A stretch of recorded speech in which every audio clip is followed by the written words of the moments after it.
map kwayo kwabo ati ngamba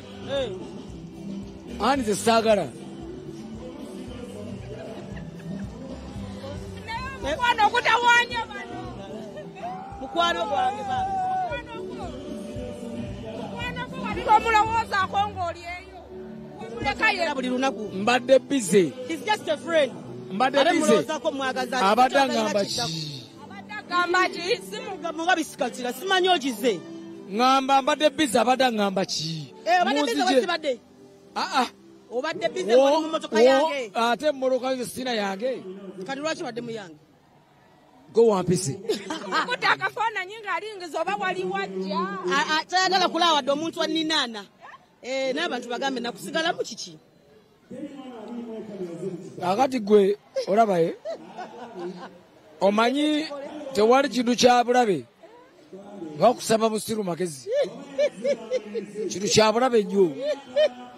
byonna kikyotegeeza olwo akisegedde ye musiru omusaba amagezi kintu kya bulabe motoka ya aja ati obadde oyagalayo ki yampise kaso abeera wessiri awunyiriza kawoowali n'agaaliwa bano lave batawanya ayogedde ekyo n'ajukiza magezi tosobola kusaba busiru magezi abamu abagamba tosobola kusaba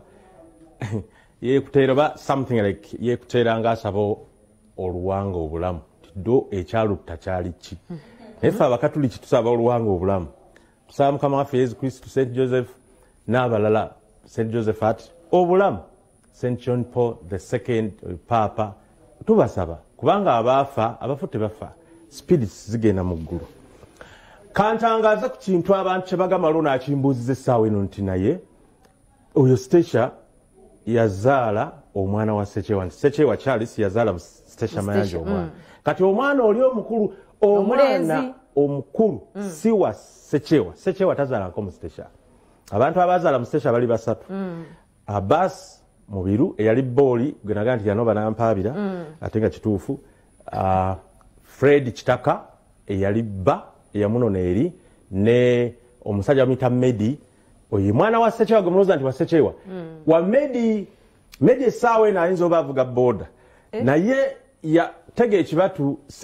Stesha ono because yali mu budde obwo akola mu studio bagita Afande Records eya General Mega D Makindye kati bwe yagenda ba Mega D n'amusaba bayimbi ng'atandika tanagenda na Mayo's Production yasooka eri bwe yafunira chance bwe yasanga mu akwata ennyimba mu studio nga bw'otegedde kati ono nga upcoming nga talina kyakkola ate ng'oluseera kye kikuyisaawo bagamba kola bwoti nkuyiseewo wano nga kyolina okukola abaana bawala balina ennaku naye ng'eggulo twabadde naddala abali mu bayimbi ekivulu kyaffe ekya Toto ekyabadde very success